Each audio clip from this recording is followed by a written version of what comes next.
संघर्ष का दूसरा नाम जीवन है और इसी संघर्ष के बीच पेट की आग बुझाने के लिए लोहे को आग में तपाकर एक पिता और उसकी पत्नी तपती धूप में जद्दोजहद कर रहे हैं। यह तस्वीर एक ऐसे परिवार की है जो मध्य प्रदेश के तेजगढ़ से बिलोंग करती है और राजधानी रांची की सड़कों पर किसी तरह लोहे को पीट पीट कर घरेलू औजार बनाती है।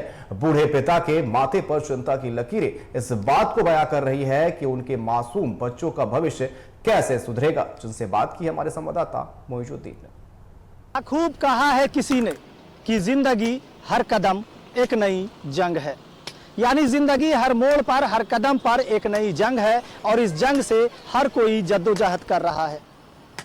लोग कहीं ना कहीं अपने पेट की आग बुझाने के लिए जाने क्या क्या काम कर रहे हैं, किस तरह से मेहनत कर रहे हैं। तो चलिए हम कुछ ऐसे ही लोगों से रूबरू कराते हैं जो राजधानी रांची की सड़क के किनारे बैठकर लोहे को गला रहे हैं, लोहे से हथियार बना रहे हैं, चूल्हा को तपती हुई धूप में तपा रहे हैं और लोहे को पीटकर घर में चूल्हा जलाने का एक तरह से मुहिम जो है इनका वो है। और इसी चूल्हे के आग से इनकी पेट की आग बुझेगी। लेकिन सवाल ये उठता है कि आखिर इतनी मेहनत के बावजूद इनका घर परिवार क्यों नहीं सही से चलता। हम सबसे पहले इनसे जानते हैं कि दादा भैया क्या नाम है आपका, ये बताइए। मेरा नाम सुमेर है, सुमेर लोगड़िया। तेजगढ़ का रहने वाला हूँ, जिला दमोह तेजगढ़। और खाने कमाने के लिए मैं आया हूँ बाबूजी। क्या क्या इसमें बनाते हैं आप ऐसे? इसमें टांगी है, चापड़ है, दावली है, सिया है, कढ़ाई है, तवा है, ये सब आइटम बनाता हूँ बाबूजी। कितना कमा लेते हो इससे आप? अब इसमें कमाने में कभी 2000 मिल जाता, कभी 1500 मिल जाता है और 10-12 आदमी का मेरा परिवार है साहब। चलना गुजारा बन नहीं रहा, मेरा पूरा जुगाड़ बनता नहीं आता है कि छोटे छोटे बच्चे हैं, ये लोग पढ़ लिख करके बड़ा बने, ये लोग भी बड़ा अधिकारी बने। सोचते हैं बाबूजी, सब सोचते हैं, हमारे सपने होते ही नहीं है पूरे। हमारा जिंदगी इसी में जा रहा है तो क्या करें, अब किससे शिकायत करें। कौन ऐसा परमात्मा है कि हमारा गुजारा कर दे कि चलो भाई कुछ हमारा गरीबी हटा दे।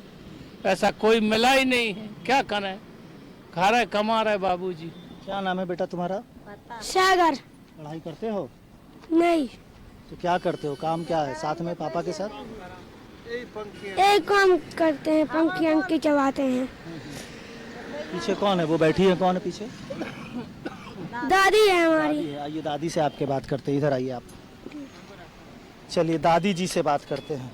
ये बताइए दादी, बच्चा लोग इतना छोटा छोटा है, इन लोग मासूम बच्चा है, इन लोग का भी तो भविष्य है, इन लोग क्या करेगा अपने जीवन में?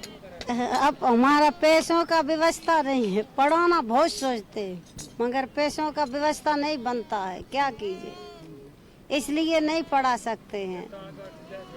और हमारा इतना दूर देश छोड़ के आते हैं, नहीं तो पैसा का व्यवस्था होते तो इधर क्यों आते। अच्छा, एक शब्द होता है, लोग आप लोगों को बंजारा भी कहते हैं, ऐसा कुछ कहते हैं, वो क्या होता है, क्या करते हैं उसमें? और भुमक्कड़ जाते ही बोलते हैं उनको। हाँ, हमारा कोई मदद नहीं करते जी, हम इसी से हमारा गुजारा करते हैं। ये तस्वीरें इस बात को बयां कर रही है कि सपने वो होते हैं पूरे नहीं होते, जो नींद में नहीं देखे जाते, सपने वो होते हैं जो खुली आंखों से देखी जाती है। इसी सपने के साथ ये बंजारा टीम, ये बंजारा परिवार आगे बढ़ता है, बावजूद इनकी मुश्किलें कम नहीं होती। सरकार की बात करें, केंद्र सरकार की बात करें, राज्य सरकार की बात करें, तो तमाम सरकारों में भी इनको कोई योजना का लाभ नहीं मिलता, क्योंकि ये दर बदर भटकते रहते हैं, बंजारा के तौर पर अपनी ज़िंदगी को व्यतीत करते हैं। लेकिन सरकार को भी ये चिंता करनी चाहिए कि ऐसे लोग भी कहीं ना कहीं इस समाज के हिस्सा हैं और इनका भी यहाँ भागीदारी है, इनकी भी एक योग्यता है, इनकी भी एक योगदान होता है। तो ऐसे में ये लोहा पीट कर किसी तरह से अपने पेट की आग बुझाने को विवश हैं। सरकार को वोट भी करते हैं, लेकिन वोट के बदले इन्हें कोई अधिकार नहीं मिलता, ना ही राशन मिलता है और ना ही कोई लाभ। सिर्फ और सिर्फ ये अपने आप को कोसते रहते हैं। इनके सपने कहीं ना कहीं चूर होते दिखते हैं कि हमारा बच्चा भी, हमारा नौनिहाल भी पढ़ लिख कर आगे बढ़े और राज्य और समाज की सेवा करे। लेकिन आज इन बच्चों का भविष्य कहीं ना कहीं, बैठ जाओ बेटा, इन बच्चों का भविष्य भी कहीं ना कहीं एक मुश्किल में, एक मझधार में फंसा है कि आखिर ये बच्चे करे तो क्या करें। ये वही बच्चे कहलाएंगे जो देश में, समाज में एक बेहतर नाम करेंगे, लेकिन आज गरीबी की बाट जो रहा ये परिवार अपने आप को कोस रहा है। सहयोगी सतीश के साथ मोइजुद्दीन, TV45।